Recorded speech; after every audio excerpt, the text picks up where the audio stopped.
देवरानी जेठानी की कहानी। सुनैना और सुरेखा ये दोनों देवरानी जेठानी थी। जेठानी सुनैना नौकरी भी करती थी और देवरानी सुरेखा ये घर संभालती।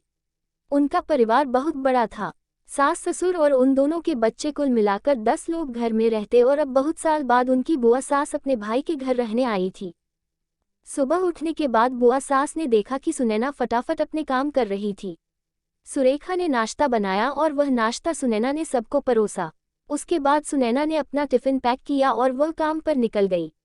सुरेखा ने वापस दोपहर का खाना तैयार किया और थोड़ा वक्त अपनी सास और बुआ सास के साथ बैठी रही। बुआ सास से रहा नहीं गया। उन्होंने सुरेखा को पूछा, छोटी बहू, तुम्हारी जेठानी तुझ पर बहुत हुक्म चलाती है। सुबह से देख रही हूँ रसोई घर में अकेले ही काम करती हो और वह महारानी दिखावा करने के लिए नाश्ता परोस रही थी, जैसे कि उसने ही नाश्ता बनाया हो। ये सुनने के बाद सुरेखा ने बुआ सास की तरफ देखा और बोली, बुआ सास जी, ऐसा कुछ नहीं है। सुनैना दीदी बहुत अच्छी है। बुआ सास बोली, तुम बहुत भोली हो सुरेखा। मुझे सब समझ में आता है, मेरे बाल दुख से सफ़ेद नहीं हुए हैं। सुरेखा से अब नहीं रहा गया। वह बोली, ऐसा नहीं है बुआ जी, आपको सुनैना दीदी ने सबको नाश्ता परोसा वह दिखा, पर आपको यह नहीं दिखा कि दीदी ने मुझे ज़बरदस्ती सबसे पहले नाश्ता करने दिया और चाय भी दी। वह रोज मुझे ऐसे सबसे पहले ही नाश्ता दे देती है, नहीं तो सबके लिए नाश्ता करते करते मैं खुद के लिए नाश्ता बनाना भूल जाऊंगी। दीदी मेरी कितनी चिंता करती है।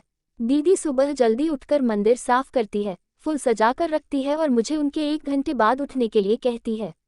शाम को आते समय बाजार से सब्जी भी लेकर आती, क्योंकि हमारे मिस्टर रात को देर से आते हैं और मम्मी जी को सुनैना दीदी ने बाजार में जाने को मना किया है, क्योंकि अब उनकी उम्र 60 साल से ज़्यादा हो गई है। बाजार में जाते समय उनको तकलीफ होगी, उनके पैर बहुत दुखेंगे। कभी उनको बाहर घूमने का मन हुआ तो सुनैना दीदी छुट्टी लेकर उनको घुमाने ले जाती है। और हाँ बुआ जी, दीदी रोज शाम को आने के बाद वह कितनी भी थकी हो तब भी मुझे खाना बनाने में मदद करती है। वह मेरी बड़ी जेठानी जरूर है, पर मुझे अपनी छोटी बहन ही समझती है और मैं उनको अपनी बड़ी बहन समझती हूँ। ये सब सुनकर बुआ सास एकदम चुप हो गई। उनकी चुगली सुरेखा के आगे टिक नहीं पाई। शाम को सुनैना सब्जी की थैली सुरेखा के पास देते हुए बोली, सब्जी के साथ तुम्हारे मनपसंद लेखक की किताब भी उसमें है। ये सुनकर सुरेखा खुश हो गई। सुनैना को थैंक यू बोलकर सब्जी की थैली किचन में रखकर वह अपने रूम में चली गई। उतने में बुआ ने सुनैना को आवाज दी, बड़ी बहू जरा यहाँ आना। वह बोली, सुनैना तू इतनी मेहनत करके पैसे कमाती है और ऐसे फालतू में किताब खरीदी करके मुफ्त का खर्चा करती हो, वह भी अपनी छोटी देवरानी के लिए। वह ऐसे भी घर में बैठकर करती क्या है?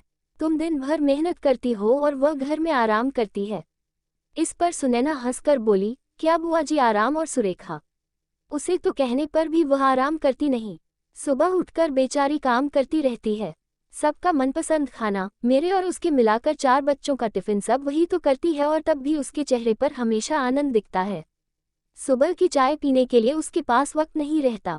दोपहर को जब बच्चे घर आते हैं तो उनका खाना, होमवर्क सब वही देखती है। इसलिए मुझे बच्चों का टेंशन नहीं है और इसलिए ही मैं ऑफिस में मन लगाकर काम कर पाती हूँ। कुछ दिन पहले ही मुझे प्रमोशन मिला है। इसके अलावा मम्मी जी और पापा जी की दवाएं कभी खत्म हो गई और कभी लाने की हो तो वही ध्यान में रखती है।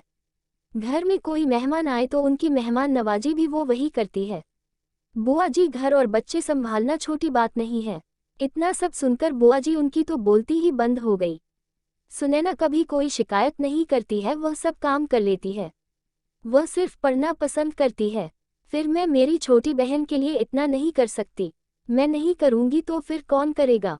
इतना बोलकर सुनैना अपने रूम में चली गई। ये सब बोलना सुनैना की सास पीछे खड़े होकर सुन रही थी। वह बुआ के पास आई और बोली, जी जी, ये दोनों देवरानी जेठानी जरूर है, लेकिन उनका रिश्ता 2 सगी बहनों से ज्यादा पक्का है। मेरे घर की मजबूत दीवारें हैं ये दोनों। पहले मैं भी एक बुरी सास थी, हमेशा इन दोनों में झगड़ा लगाने का प्रयास करती थी, पर ये दोनों के प्यार के आगे मैं भी हार गई। वैसे भी झगड़ा लगाकर नुकसान तो हमारे ही घर का होगा ना। पर यह बात बुआ को समझ में नहीं आई। रुदन करते हुए कमरे से बाहर चली गई, क्योंकि उन दोनों में झगड़ा लगाने के लिए ही वह आई थी। पर सुनैना और सुरेखा, इनके जैसी 2 समझदार देवरानी जेठानी के बीच झगड़ा करवाना बहुत मुश्किल था। तो दोस्तों, सुनैना और सुरेखा, इनकी जैसे समझदार देवरानी जेठानी जिस घर में होंगे उस घर का कोई बुरा नहीं कर सकता। जिस घर में ऐसी बहुएं होंगी वह घर स्वर्ग बन जाएगा। दोस्तों, देवरानी जेठानी की सुंदर पारिवारिक कहानी आपको कैसी लगी? जरूर बताएं।